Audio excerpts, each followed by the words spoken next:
మంగళగిరి అనేది ఒక బీసీ సామాజిక వర్గం ఎక్కువగా ఉన్న నియోజకవర్గం రాష్ట్రంలోనే. కానీ ఆ నియోజకవర్గంలో వైఎస్ఆర్సీపీ అయితే ఆ సామాజిక వర్గానికి ఇచ్చింది, మహిళలకు ఇచ్చింది. అది కూడా ఒక క్రెడిట్గా వాళ్ళు భావిస్తూ ఉన్నారు. యువతలు చూసుకుంటే లోకేష్ వస్తున్నాడు, రెండోసారి పోటీ చేయబోతున్నారు. మీరు కూడా ఆ కాన్సన్ట్రేషన్ చేస్తున్నారు అక్కడ, అంటే గెలుపు కోసం చేస్తున్నారా? ఎట్లా పరిస్థితి? గెలుపు కోసమే చేస్తున్నాను. నేను గెలవాలనేది నా టార్గెట్. ఒకవేళ గెలవలేని పక్షంలో ఒక అభ్యర్థిని ఓడించడమే నా టార్గెట్. కానీ బీసీ సామాజిక వర్గం ఎక్కువ ఉంది. ఏం చెప్తారు అక్కడ ఆ వర్గానికి? కానీ ఆ వర్గ ప్రజలు నేను ఒకటి కోటేశ్వర, నేనేం చెప్తానంటే, నేను ఎస్సీ ఎస్టీ బీసీ మైనార్టీ అది చూడను. నా లక్ష్యం రాజ్యాంగం కల్పించిన హక్కులు కోల్పోయే ఎవరైనా సరే నేను ప్రొటెక్షన్ ఇవ్వాలి. ఓకే, వాళ్ళు ఎస్సీయా, బ్రాహ్మణ, క్రిస్టియన్నా, ముస్లిమా నేను చూడను. కానీ రాజ్యాంగ హక్కులు కోల్పోయేది మెజారిటీ ప్రజలు, బలహీన వర్గాలు. కాబట్టి నేను వాళ్ళ గురించి మాట్లాడుతున్నా. రేపొద్దున ఒక బ్రాహ్మణ్ పాప ఉంది, ఆ పాపకి అన్యాయం జరిగితే నేను చేయనా? ఒక బ్రాహ్మణ పాపకి ఎవరైనా ఈవ్ టీజింగ్ చేస్తే ఊరుకుంటానా? ఒక రెడ్ల అమ్మాయిని ఎవరైనా ఈవ్ టీజింగ్ చేస్తే నేను ఊరుకుంటానా? సో రాజ్యాంగం ప్రామాణికంగా పనిచేసేటువంటి నాలాంటి వ్యక్తికి కులం అనేది ప్రాధాన్యం కాదు. అక్కడ బీసీలు ఉన్న, ఇప్పుడు ఆ బీసీ సోదరులు ఉన్నారు, అక్కడ ఉన్నటువంటి పద్మశాలీలు ఉన్నారు. ఈ రాష్ట్రంలో 14 సంవత్సరాలు ముఖ్యమంత్రిగా పనిచేసిన చంద్రబాబు నాయుడు ఈ పద్మశాలీలు కమ్యూనిటీకి ఏం చేశారు చెప్పండి? వాళ్ళ మగ్గాలు ఏదైనా కనీసం పర్మనెంట్ మగ్గాలు ఇవ్వాలి వాళ్ళకి. ఈ రోజు వరకు వాళ్ళకి పెన్షన్ ఇవ్వలేదు. వాళ్ళ బతుకులు బుగ్గిపాలైపోతున్నాయి. నారా లోకేష్ ఏం ఇన్సూరెన్స్ ఇస్తున్నాడు వాళ్ళకి? నువ్వు మంత్రిగా చేసావుగా, వాళ్ళకి ఏం చేశారు చెప్పండి? నువ్వు ముఖ్యమంత్రిగా 14 ఏళ్ళు చేసావుగా, కంబైన్డ్ స్టేట్లో 10 ఏళ్ళు, మొన్న 5 ఏళ్ళు చేసావు. చెప్పండి ఏం చేశారు? నారా లోకేష్ దగ్గర ఆన్సర్ లేదు, చంద్రబాబు నాయుడు దగ్గర ఆన్సర్ లేదు, బీసీ సోదరులకి, ఈవెన్ జగన్మోహన్ రెడ్డి దగ్గర కూడా ఆన్సర్ లేదు. అక్కడ ప్రజలకి మిమ్మల్ని గెలిపించాలంటే ఏంటి అసలు? మీరు నేను దశ దీవెనలు అనేది ఒక మేనిఫెస్టో మేము తయారు చేసుకున్నాం. దశ దీవెనల్లో ప్రతి ఒక్క కుటుంబాన్ని ఆర్థికంగా, సామాజికంగా ఆదుకునేటువంటి బాధ్యత నాది. నేను మాటలు చెప్పే వ్యక్తిని కాదు. నేను ప్రజా సంక్షేమం కోసం, ప్రజల కోసం పనిచేసే వ్యక్తిని. మంగళగిరిలో శ్రవణ్ కుమార్ ఎమ్మెల్యేగా గెలిచి అసెంబ్లీకి నడవబోతున్నాడు. ఓకే, ప్రజలకి నేను ప్రతి ఒక్క కుటుంబానికి భరోసా ఇచ్చేటువంటి నా దగ్గర ఎజెండా ఉంది. అది ఖచ్చితంగా రేపొద్దున నా ఎలక్షన్ మేనిఫెస్టోలో నేను అక్కడ క్యాంపెయిన్ చేసేటప్పుడు ప్రతి ఇంటికి తీసుకెళ్తాను. అమరావతి ప్రాంతంలో ఉన్నటువంటి ప్రధానమైన 2 నియోజకవర్గాలు ఎంచుకున్నారు, అక్కడ పోటీ చేయబోతున్నారని కూడా చెప్తున్నారు. గతంలో మనం చూసుకుంటే అమరావతి ఉద్యమంలో కానీ, అమరావతి ఒకే రాజధాని ఉండాలంటూ సాగినటువంటి పోరాటాల్లో కానీ మీరు క్రియాశీలకంగా వ్యవహరించారు. ఇప్పుడు మీరు అక్కడ పోటీ చేయబోతున్నారు. అక్కడ ప్రజలు కానీ, లేకపోతే అమరావతి ఉద్యమంలో పాల్గొన్నటువంటి పోరాట యోధులు కానీ, పోరాట రైతులు కానీ, ఉద్యమ రైతులు కానీ మీకు సపోర్ట్గా ఉండబోతున్నారు అనుకుంటున్నారు. అక్కడ రాజకీయ పార్టీలు, రాజకీయాలుగా కులాలు విడిపోయినాయి. అవును, ఒక వర్గం కులాలు ఇంకొక వర్గం. బట్ నేను అనుకుంటాను, ఎవరు ఏ కమ్యూనిటీకి వెళ్ళినా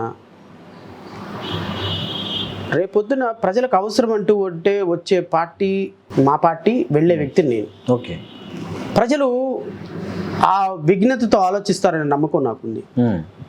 బట్ నేను గెలవగలను, లేకపోతే అద్భుతమైన మెజార్టీ సాధించగలనని నేను చెప్పలేను. చాలామంది మీరు అన్నట్టు ఈ కమ్యూనిటీ నాకు సపోర్ట్, ఈ కమ్యూనిటీ సపోర్ట్ అని నేను చెప్పలేను. నేను అనుకుంటాను, ప్రజాస్వామ్యాన్ని ప్రేమించే ప్రతి వ్యక్తి, చదువుకున్నటువంటి ప్రతి వ్యక్తి, మన భవితరాలు బాగుండాలనుకున్న ప్రతి వ్యక్తి, మనకి అన్యాయం జరిగింది 10 సంవత్సరాలు, దీని అన్యాయాన్ని ప్రాపర్గా కాంపన్సేట్ చేసి మనల్ని లక్షాధికారులను చేయగలిగినటువంటి ఆలోచన ఎవరైతే చేస్తారో వాళ్ళందరూ నాకు ఓటేస్తారని నాకు నమ్ముతున్నాను. కరెక్టే. నేనేం చెప్తున్నానంటే, మీరు కోర్టుల్లో కానీ, ప్రజాక్షేత్రంలో కానీ అమరావతి తరపున చాలా పోరాటాలు చేశారు, చాలా క్రియాశీలకంగా వ్యవహరించారు. అంటే కనీసం మిమ్మల్ని మీ రుణం తీర్చుకునే అవసరం వాళ్ళకి వచ్చింది కదా అంటా నేను. అది నేను చెప్పలేను, అది ప్రజలు ఆలోచించుకోవాలి. ఓకే, ఇప్పుడు ప్రజలు ఆ విధంగా ఆలోచిస్తే నాకు ఓటేస్తారు.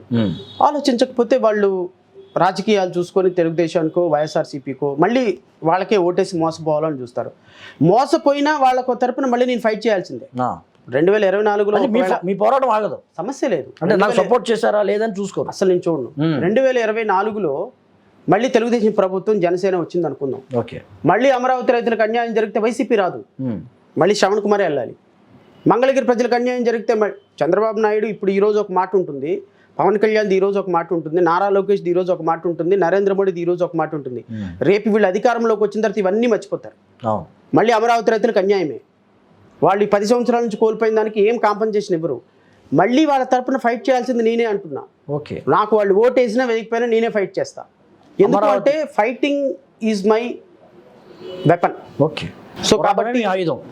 నేను ఏ సందర్భంలో వాళ్ళు ఓటు వేసారా లేదా అనేది నాకు సంబంధం లేదు. పోరాటమే మీ ఆయుధం.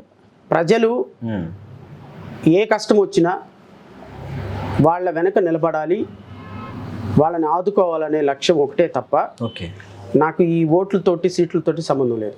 ఓకే. ఏదో ఒక రోజు నమ్ముతారు, ఒరిజినాలిటీ ఏదో ఒక రోజున బయటకు వస్తుంది కదా, ఆ రోజున ప్రజలు నమ్మిన రోజున అధికారం. 2019లో కూడా చాలా వైరల్గా ఉన్నటువంటి లేకపోతే బద్ధశత్రులుగా ఉన్నటువంటి పార్టీలు అయితే ఈరోజు ఏకతాటి మీదకి వచ్చినాయి మన రాష్ట్రంలో.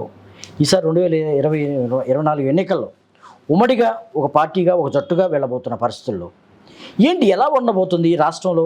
మరి ఈ ఉమ్మడి కలయిక జనసేన, టీడీపీ, బీజేపీ 2014 నుంచి 2019 వరకు తెలుగుదేశం, జనసేన, భారతీయ జనతా పార్టీ పొత్తులో ఉంది. All of sudden Telugudesam, Janasena పొత్తులోంచి బయటకు వచ్చాయి. మోడీని పచ్చిబూతులు తెచ్చడం మొదలుపెట్టారు. ఇప్పుడు 2019 తర్వాత మోడీలో, భారతీయ జనతా పార్టీలో వచ్చిన మార్పు ఏంటో నాకు తెలియదు. మరి ఆ మార్పుని చంద్రబాబు నాయుడు, పవన్ కళ్యాణ్ చూడగలిగారేమో నాకు తెలియదు. కనకదుర్గమ్మ మా ఆశీస్సులు ఇచ్చింది అని చెప్పినటువంటి పవన్ కళ్యాణ్ నిన్న తిరుమల తిరుపతి దేవుడు సాక్షిగా ఇచ్చినటువంటి హక్కు, అభయ, దాన్ని ఏమంటారు, ప్రత్యేక హోదా, హామీలకి ఏం న్యాయం చేశాడు? ఈరోజు కనకదుర్గమ్మ ఆశీస్సులు ఇవ్వటం కోసం. సో కనకదుర్గమ్మ సాక్షిగా మళ్ళీ ప్రజలను మోసం చేయాలని పవన్ కళ్యాణ్, తెలుగుదేశం డిసైడ్ అయ్యారు. రాష్ట్ర 5 కోట్ల మంది ప్రజల యొక్క భవిష్యత్తుని మోడీ కాళ్ళ దగ్గర తాకట్టు పెట్టాలని చిలకలూరిపేట సాక్షిగా నిన్న ప్రమాణం చేశారు. మోడీలో వచ్చిన మార్పు ఏంటి? పోనీ 2019 నుంచి మోడీ ఏమైనా అద్భుతంగా చేశాడా? పోలవరం పూర్తి చేశాడా? ప్రత్యేక హోదా ఇచ్చాడా? స్టీల్ ప్లాంట్ అమ్మకం ఆపాడా? రైల్వే జోన్ ఇచ్చాడా? వెనుకబడిన జిల్లాలకి నిధులు ఇచ్చాడా? లేకపోతే విభజన హామీలు అమలు పరిచారా? ప్రెస్టేజ్ ఇన్స్టిట్యూషన్స్ ఇచ్చాడా? సో 2019 వరకు మేము మీతో లేకపోయినప్పుడు మీకు అన్యాయం చేసినా, జగన్మోహన్ రెడ్డి సమయంలో మీరు మాకు అద్భుతమైనటువంటి పరిపాలన చేశారు, మాకు సపోర్ట్ చేశారు, అమరావతిని కట్టారు, కాబట్టి మీ తప్పులు మేము తెలుసుకొని మీకు మద్దతు ఇస్తున్నామని చెప్పదలుచుకున్నారా పవన్ కళ్యాణ్, చంద్రబాబు? సో తెలుగుదేశం ప్రభుత్వం హయాంలో కంటే దారుణమైనటువంటి పరిస్థితుల్లో ఈ రాష్ట్రాన్ని ఇగ్నోర్ చేసిన మోడీని నిన్న చంద్రబాబు నాయుడు ఆకాశానికి ఎత్తుతున్నాడు. చంద్రబాబు నాయుడు ప్రపంచానికి మెచ్చినటువంటి నాయకుడు అని మోడీని అంటే మీ రాజకీయాల కోసం 5 కోట్ల మంది ప్రజలను తాకట్టు పెడుతున్నటువంటి నీచమైనటువంటి వ్యక్తులు పవన్ కళ్యాణ్ అండ్ చంద్రబాబు నాయుడు. 10 నిమిషాలు ఓన్లీ ప్రధానమంత్రి, మామూలు పోగొడతలు కాదు, ప్రధానమంత్రి స్మరణే జరిగింది. సో పవన్ కళ్యాణ్ కూడా, నేను అనుకుంటాను పవన్ కళ్యాణ్ కూడా 2024లో పిఠాపురం నుంచి ఓడిపోతాడు, ఖచ్చితంగా ఓడిపోతాడు, అందులో డౌట్ లేదు. పవన్ కళ్యాణ్ ని ఓడించే బాధ్యత పూర్తిగా తీసుకుంటారు, అందులో డౌట్ లేదు. ఏంటి పవన్ కళ్యాణ్ మీద ఎందుకు అసలు అలాంటి వ్యక్తి ఉండకూడదు రాష్ట్ర రాజకీయాల్లో? తప్పు. 2014లో ఒక మాట, 15లో ఒక మాట, 16లో ఒక మాట, 17లో ఒక మాట, 18లో ఒక మాట, సంవత్సరానికి స్టాండ్ మార్చుకొని సంవత్సరానికి నువ్వు ఒక స్టాండ్, ఇన్కన్సిస్టెన్సీ స్టేట్మెంట్స్, ఒక పార్టీతో ఒక రోజు ఒక పొత్తు, రెండో పార్టీతో ఇంకో రోజు ఒక పొత్తు, ఒక రోజు మాట్లాడిన మాట ఇంకో రోజు ఉండదు. ఈ రాష్ట్రంలో ఉన్న ఎస్సీ, ఎస్టీలు, క్రిస్టియన్లు, ముస్లింలను తీసుకుని వెళ్ళి బీజేపీకి తాకట్టు పెడితే, ఈ ఓట్లన్నీ జనసేనకి, తెలుగుదేశానికి వేస్తే, రేపొద్దున భారతీయ జనతా పార్టీ చేసేటువంటి పనులకి ఈ రాష్ట్రంలో భరోసా ఎవరండి? పవన్ కళ్యాణ్ మాట్లాడు, చంద్రబాబు నాయుడు మాట్లాడు, మాకు సంబంధం లేదు, మాకు అధికారం వచ్చింది దొబ్బైన అంటారు. ఎక్కడికి వెళ్ళాలి వీళ్ళు ప్రజలు? ముస్లిమ్స్ ఎక్కడికి వెళ్ళాలి? క్రిస్టియన్లు ఎక్కడికి వెళ్ళాలి? చర్చిలు పడగొట్టుకోవాలా? మసీదులు పడగొట్టుకోవాలా? భారతీయ జనతా పార్టీ చేసేటువంటి దుర్మార్గాలకి వీళ్ళెవరు రెస్పాండ్ కూడా ఎవరు? ఢిల్లీ వెళ్ళిపోయి కూర్చుంటారు ఏసీ రూముల్లో. ఈ రాష్ట్ర ప్రజలు కనుక నమ్మి తెలుగుదేశం కూటమి కనుక ఓటేస్తే నెత్తి మీద కొరువుతో తలగొక్కున్నట్టే. శ్రవణ్ కుమార్ గారు, మీరు ఇందాక ఒక మాట అన్నారు, మంగళగిరిలో లొకేషన్ ఓడించడం నా లక్ష్యం అన్నారు. చీచి, అసలు లోకేష్ నా కాంపిటీషనే కాదు. కాంపిటీషన్ కాదన్నారు. ఓకే, అది బాగానే ఉంది.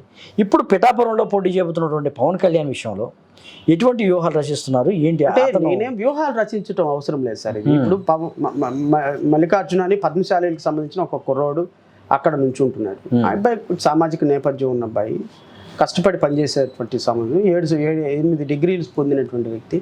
సో ఖచ్చితంగా అతను రేపొద్దున పవన్ కళ్యాణ్కి ధీటైన పోటీ ఇవ్వగలడని నమ్ముతున్నా. అంటే పవన్ కళ్యాణ్ నేను ఓడించాల్సిన అవసరం లేదు, పవన్ కళ్యాణ్ తెలుగుదేశమే ఓడిస్తారు. ఎందుకు? ఎట్లా? అదేంటి పొత్తులో ఉంటే అలా? చంద్రబాబు నాయుడు గురించి మీకు పూర్తిగా తెలియదు అనుకుంటా. తెలియటం అని కాదు, అంటే పొత్తులో వెళ్తున్నారు, పార్టీ అధ్యక్షుడు, మీకు ఇక్కడ ఈసారి ఖచ్చితంగా వెళ్ళాలి, గెలవాలని ఒక వెళ్తున్నారు. త్రికోణ ట్రయాంగిల్ లవ్ స్టోరీ ఇదంతా. తెలుగుదేశాన్ని ఓడించాలని భారతీయ జనతా పార్టీ వచ్చింది, పొత్తులోకి. పవన్ కళ్యాణ్ ఓడించాలని తెలుగుదేశం వచ్చింది పొత్తులోకి. ఇప్పుడు పవన్ కళ్యాణ్ రేపొద్దున గెలిస్తే పుసిక్కమని గెలిచి రేపు అసెంబ్లీకి వస్తే పవర్ షేరింగ్ అడుగుతాడు, నేను ముఖ్యమంత్రి అవ్వాలి. నువ్వు అసలు ఎమ్మెల్యేగా గెలవకపోతే ఏ ఇబ్బంది ఉండదుగా. సో పవన్ కళ్యాణ్ని ఓడించే బాధ్యత నేను కొద్దిగా, జనసేన తెలుగుదేశం కొద్దిగా, అండ్ వైఎస్ఆర్సీపీ అధ్యక్షుడు జగన్మోహన్ రెడ్డికి వచ్చి తీసుకున్నాం. సో పవన్ కళ్యాణ్ ఖచ్చితంగా ముగ్గురం కలిసి అసెంబ్లీ గేటు తాకనీయకుండా చేయగలిగిన అద్భుతమైన పన్నాగం పన్నుతారని నాకైతే నా వరకు అయితే ఐఎమ్ వెరీ క్లియర్. తెలుగుదేశం కూడా క్లియర్ పన్నాగం ఉంది. ఎందుకంటే భీమవరంలో అండ్ గాజువాకలో ఓడించింది తెలుగుదేశమే కదండి పవన్ కళ్యాణ్. రేపొద్దున పవన్ కళ్యాణ్ ఓడించే బాధ్యత తెలుగుదేశం తీసుకుంది. మరో పాత్రలు కూడా పోషించబోతున్నారని చెప్తున్నారు పవన్ కళ్యాణ్. ఈసారి అనకాపల్లి నుంచి కూడా పోటీ చేసే, పార్లమెంట్కి ఎంపీగా పోటీ చేసే అవకాశం ఉందని కూడా కొంతమంది ఒక వార్త అయితే ఆయనకు తెలుసు, పవన్ కళ్యాణ్కి తెలుసు చంద్రబాబు నాయుడు ఓడిస్తాడు ఎందుకైనా మంచిది అని ఎంపీ కూడా ఒకటి పెట్టుకున్నాడు. అంటే ఇవన్నీ కూడా కుల రాజకీయాలతో ముడిపడిన ఉన్నటువంటి, నేను కులం లేదు మతం లేదు అంటాడు. ఇప్పుడు గాజువాకలో భీమవరంలో హయ్యెస్ట్ కాపులు ఉన్న కాన్స్టిట్యున్సీలో ఎన్నుకున్నాడు, ఓడిపోయినాడు. అక్కడ 60,000 కాన్స్టిట్యున్సీలో గాజువాకలో, ఇక్కడేమో 73,000 75,000 ఉన్నారు భీమవరంలో. 90,000 ఉన్న కాన్స్టిట్యున్సీలో ఎన్నుకున్నాడు ఇప్పుడు పిఠాపురంలో 90,000. సో అంటే కాపులు ఎక్కడైతే ఎక్కువ మంది ఉన్నారో అక్కడ ఎన్నుకున్నటువంటి పవన్ కళ్యాణ్ ఈయన కులం గురించి మాట్లాడతాడు, ఈయన మతం గురించి మాట్లాడతాడు. ఈయన నాకు అసలు కాపులు, నేను అసలు కాపుల పార్టీ కాదు అంటాడు. అంటే చెప్పేయేమో ఒక మాటలు, చేసేయేమో ఒక పనులు. సో కాబట్టి వీళ్ళు పవన్ కళ్యాణ్ రేపు గెలిచే అవకాశాలు కొంచెం తక్కువ అనేది నాకున్న ఇన్నర్ ఫీలింగ్. ఇప్పటి వరకు జడ శ్రావణ్ కుమార్ చాలా సన్నిహితంగా ఉన్నారు టీడీపీతో కానీ, టీడీపీ నాయకులతో కానీ చాలా దగ్గరగా ఉన్నారు. ఆల్ ఆఫ్ సడన్ ఒక్కసారిగా ఆయనలో మార్పు వచ్చింది, వారికి చంద్రబాబు కానీ లోకేష్ కానీ వ్యతిరేకంగా మాట్లాడుతున్నారని కూడా ఈ మధ్య బాగా చర్చనీయాంశమైంది. ఏంటి అంత గ్యాప్ ఎందుకు వచ్చింది జడ శ్రావణ్ కుమార్కి? అంటే 2019 నుంచి నేను తెలుగుదేశం సంబంధించిన సపోర్టింగ్ మీడియాలో మాట్లాడుతున్నాను అనేది ఒక ఎలిగేషన్. బట్ నేనేమంటానంటే వాళ్ళు తెలుగుదేశం సపోర్ట్ మీడియా అని నేను అనుకోవట్లేదు. భావజాలం వాళ్ళది ఏమి కరెక్ట్ అయి ఉండొచ్చాము, కానీ ఈ మీడియా నేను ఏదైతే మాట్లాడానో ఆ మీడియా వాళ్ళంతా ప్రజా సమస్యల మీద మాట్లాడటానికి నాకు ఒక ప్లాట్ఫామ్ కల్పించారు. ఆ ప్లాట్ఫామ్లో నేను ప్రభుత్వ వ్యతిరేక విధానాల మీద ఫైట్ చేశాను. సో ఆ సందర్భంలో అందరూ అనుకున్నారు తెలుగుదేశం భావజాలంతో కలుస్తున్నారు శ్రవణ్, తెలుగుదేశంకి వెళ్తాడని కొంతమంది అనుకున్నారు. బట్ ఆల్ ఆఫ్ సడన్ వాళ్ళ ఆలోచనలన్నింటినీ నేను చెక్ పెడుతూ నేను ఒక పార్టీ అనౌన్స్ చేశాను. ఓకే, ఈ పార్టీ అనౌన్స్ చేసిన తర్వాత అందరికి శ్రవణ్ కుమార్ వెళ్ళడేమో అనుకున్నారు. రెండోది ఏంటంటే ఈ పార్టీలో నుంచి మూసేసి మళ్ళీ తెలుగుదేశం టికెట్ తీసుకుంటాడు అనుకున్నారు. సో అది కూడా వర్కౌట్ కాలే వాళ్ళకి. సో నేను నా స్వతంత్ర భావాలతోటి నేను పార్టీ పెట్టి అనౌన్స్ చేసుకున్న టికెట్లు. ఇప్పుడు ఏంటంటే తెలుగుదేశం పార్టీ ఏదో మాకేదో పొత్తు ఉంటుంది, తెలుగుదేశం పార్టీ నేనేదో సపోర్ట్ చేస్తానని అనుకున్నారు. సో తెలుగుదేశంతో పొత్తు ఉండాలా, ఎవరు పొత్తు ఉండాలి, భావసారూప్యత అయితే ఉన్నది. నేను జగన్మోహన్ రెడ్డి ముఖ్యమంత్రి కాకూడదని కోరుకునే వ్యక్తిని నేను. సో ఇలాంటి వ్యక్తిగా భావసారూపుతున్న నాకు తెలుగుదేశంతో అలయన్స్ ఉంటుందేమని చాలామంది అనుకున్నారు. బట్ అలయన్స్ వాళ్ళు అడగలేదు, నేను ప్రయత్నం చేయలేదు. బహుశా వాళ్ళతో పొత్తు పెట్టుకునే స్థాయి నాది కాదని వాళ్ళు భావించి ఉండొచ్చు. పవన్ కళ్యాణ్ చాలా గొప్ప నాయకుడు, ప్రపంచం మెచ్చిన నాయకుడు. సో అంతరిక్షంలో కూడా పార్టీ పెట్టి అక్కడ ముఖ్యమంత్రి అవ్వగలిగిన నాయకుడు అని చంద్రబాబు నాయుడికి అవగాహన ఉందేమో. బహుశా అందుకని ఆయనతో 30 సీట్లు ఇచ్చి పొత్తు పెట్టుకున్నాడేమో. మాలాంటి వాళ్ళకి అవకాశం లేదనుకున్నాడేమో. సో నేను కూడా ఎంతగా సీరియస్గా ట్రై చేయాలి. అంటే కేవలం పొత్తులు లేవని మీరు బయటకు వచ్చి మాట్లాడుతున్నారా? ఒక రాజకీయ పార్టీగా నా స్వతంత్రంగా నేను పార్టీ పెట్టుకొని నేను అన్ని పార్టీలు అన్ని కాన్స్టిట్యున్సీలో కంటెస్ట్ చేసేటప్పుడు నాకు తెలుగుదేశాన్ని నేను ఎందుకు స్పేర్ చేస్తాను, వైసీపీని ఎందుకు స్పేర్ చేస్తాను, బీజేపీని ఎందుకు స్పేర్ చేస్తాను? నాది ఒక సొంత పార్టీ ఉన్నప్పుడు నేను ఒక పార్టీగా నేను అందరిని విమర్శించాలే కదా.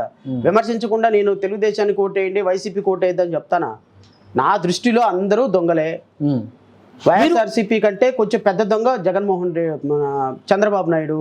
చంద్రబాబు నాయుడు కంటే ఇంకొంచెం పెద్ద దొంగ మోడీ. వీళ్ళ ముగ్గురు కలిసి రాష్ట్రాన్ని నాశనం చేశారు. వీళ్ళకి ఉడతాబత్తి సాయంగా పవన్ కళ్యాణ్ తయారయ్యారు. కానీ మీరు ఇటీవల కాలంలో కొంత ప్రభుత్వానికి దగ్గరగాను, ప్రతిపక్షాలు కొంచెం దూరంగాను మాట్లాడుతున్న పరిస్థితులు కూడా చాలా చర్చనీయాంశంగా మారింది. అంతేకాకుండా ఇటీవల కాలంలో పెద్ద ఆరోపణ అయితే మీ మీద ఉంది. మీకు తెలుగుదేశం నుంచి ఒక ప్యాకేజీ రాకపోవడం వల్ల మీరు బయటకు వచ్చారు, వైఎస్ఆర్సీపీ వాళ్ళు ఆఫర్ ఇచ్చారు మీకు అని కూడా ఒక ఆరోపణ అయితే మీ మీద ఉంది. ఇప్పుడు తెలుగుదేశం వాళ్ళు ప్యాకేజ్ ఎందుకు ఇస్తారు? For what purpose? మీకు అనుకూలంగా మాట్లాడుతూ ఒక గళ ఉన్న నేత, ఒక గళ ఉన్న మాజీ న్యాయమూర్తి, ఒక ప్రముఖ హైకోర్టు న్యాయవాది ఇవి ఉండొచ్చుగా. అవును, తెలుగుదేశం వాళ్ళకి ప్యాకేజ్ ఇస్తే మరి నేను తెలుగుదేశానికి వ్యతిరేకంగా ఎందుకు మాట్లాడతాను? రాలేదని, ప్యాకేజీ రాకపోవడం రాలేదు అని అంటారు. మీరు ప్యాకేజీ రాకపోవడం వల్ల జనశ్రావణ్ కుమార్ ఇలా మాట్లాడుతున్నారు, ఇలా వ్యతిరేకంగా వచ్చారని కూడా చర్చనీయాంశంగా మారింది. ఇవన్నీ ఆరోపణలు అన్నీ వేరు. మనం దానికి సమాధానం చెప్పండి. మీకు కూడా తెలిసి ఉంటుంది, ఈ ఆరోపణ అయితే చాలా ప్రధానంగా వినిపిస్తుంది. నో డౌట్ అందులో ఆరోపణలు. ఇప్పుడు పవన్ కళ్యాణ్ ప్యాకేజ్ స్టార్ అన్నారు, ప్యాకేజ్ తీసుకున్నాడని ఎవరికి తెలుసు? ఎవరికి తెలియదు. ఇప్పుడు శ్రవణ్ కుమారు డబ్బులు రాకపోవటం వల్ల ఇలా మాట్లాడు, డబ్బుల కోసం నేను పార్టీ పెట్టలా. ఇప్పుడు మీరు ఒకటి గమనించండి, 2019 నుంచి జగన్మోహన్ రెడ్డి చాలా స్ట్రాంగ్గా ఉన్నాడు ప్రభుత్వం, తెలుగుదేశం పార్టీ చాలా వీక్గా ఉంది. 23 స్థానాల్లో ఎంతమంది ఎమ్మెల్యేలు ఉన్నా కూడా తెలియదు. నేను 2019 నుంచి జగన్ మీద ఫైట్ చేస్తున్నప్పుడు చాలా సందర్భాల్లో వైఎస్ఆర్సీపీలోకి వెళ్ళి చేరే అవకాశం దొరికింది. నేను చేరానా?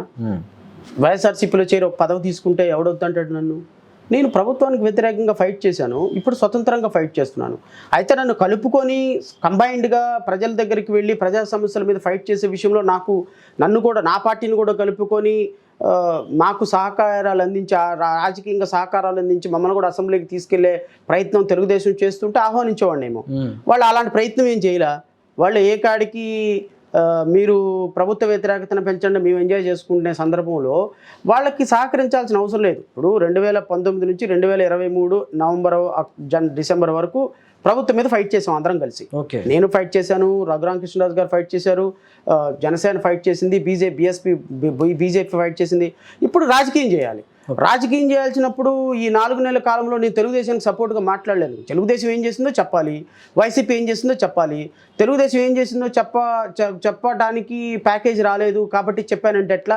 ఇప్పుడు నేను రేపొద్దున మంగళగిరి వెళ్ళి నాకు ఓటేయమ్మా అంట, చంద్రబాబు నాయుడుకి ఎందుకు ఓటేయకూడదు, నారా లోకేష్కి, జగన్కి ఎందుకు ఓటేయకూడదు చెప్పాలిగా.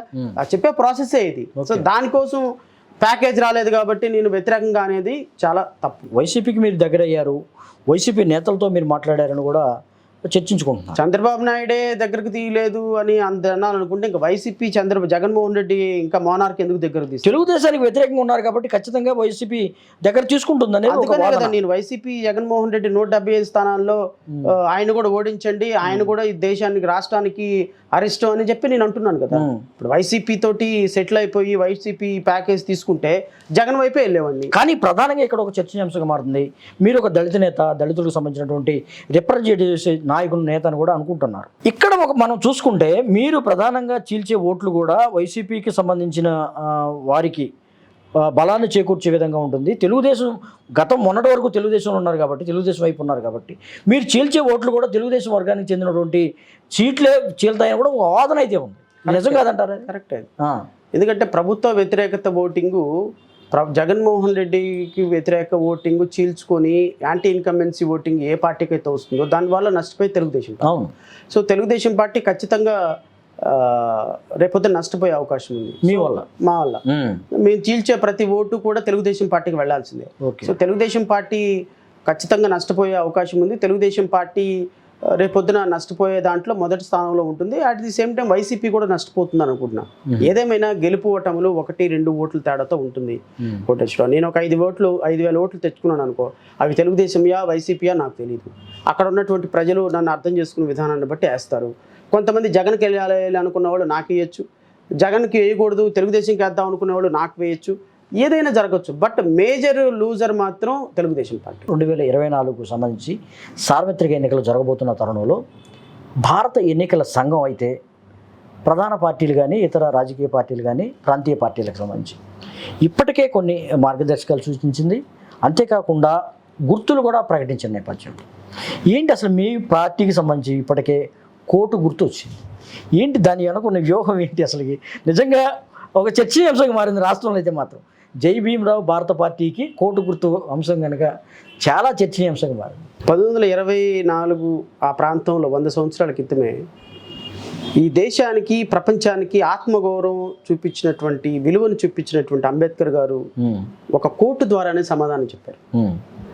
అప్పట్లో లండన్ వెళ్ళి ఒక కోర్టు వేసుకొని వెళ్ళి లండన్ వెళ్ళి ఉద్యోగం చదువుకున్నటువంటి వ్యక్తి ఈ దేశంకి వచ్చి లండన్ కోట్ వేసుకొని, సూట్ వేసుకొని ఉద్యోగం చేసినటువంటి వ్యక్తి, ఆత్మగౌరవ ప్రతీక కోటు ఆయన అంబేద్కర్, మా పార్టీ అంబేద్కర్ భావజాలంతో. సో అలాంటి ఆత్మగౌరవ ప్రతీక మరలా 100 సంవత్సరాల తర్వాత మా పార్టీకి గుర్తుగా కేటాయించడం అనేది చాలా ఆహ్వానించదగ్గ పరిణామం. ఓకే. ఖచ్చితంగా ఎలక్షన్ కమిషన్ వారికి కృతజ్ఞతలు తెలపాలి. ఈ కోర్టుతోనే రేపు రాజకీయం మారబోతుంది. కానీ మీరు కూడా నిత్యం కోటు వేసుకుంటారు, అదే ఒక సింబాలిక్గా తీసుకున్నారని కూడా భావిస్తున్నారు. అది నిజం? మేబీ గాడ్ బ్లెస్సింగ్స్ ఏమో అనుకోవాలి. నేనైతే ఊహించలేదు కోర్టు సింబల్ ఉంటుందని కూడా నాకు తెలియదు.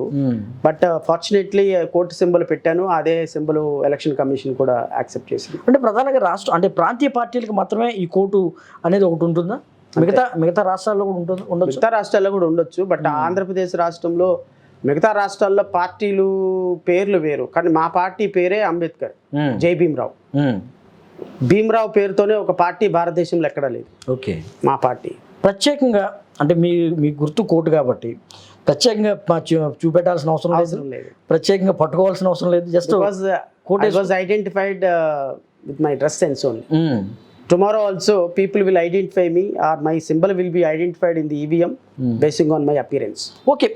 భారత ఎన్నికల సంఘం నుంచి మీకు ఆ కోర్టు గుర్తు వచ్చిన తర్వాత మీ పార్టీ వాళ్ళు కానీ మీకు సంబంధించినటువంటి వ్యక్తులు కానీ ఏ విధంగా ఫీల్ అయ్యారు? హ్యాపీ ఫీల్ అయ్యారు. చిన్న పార్టీ కదా, పెద్దగా సంబరాలు చేసుకునే పరిస్థితి ఉండదు. But everybody felt very happy. ఎందుకంటే ఇది ముగింపు కాదు, ఇది ప్రారంభం మాత్రం. మేము ఇంకొక 30 సంవత్సరాలు ఈ రాష్ట్రంలో రాజకీయాలు చేయాలనుకుంటున్నాం. రేపొద్దున 28లో తెలంగాణలో కూడా పోటీ చేయాలనుకున్నాం.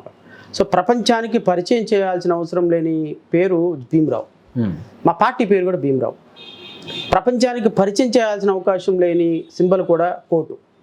సో భీమ్రావ్ అండ్ కోర్టు, ఈ కోర్టు భీమ్రావ్ ఐడియాలజీతో కలిసినటువంటి సింబల్ రావటం మా వాళ్ళు చాలా హ్యాపీ.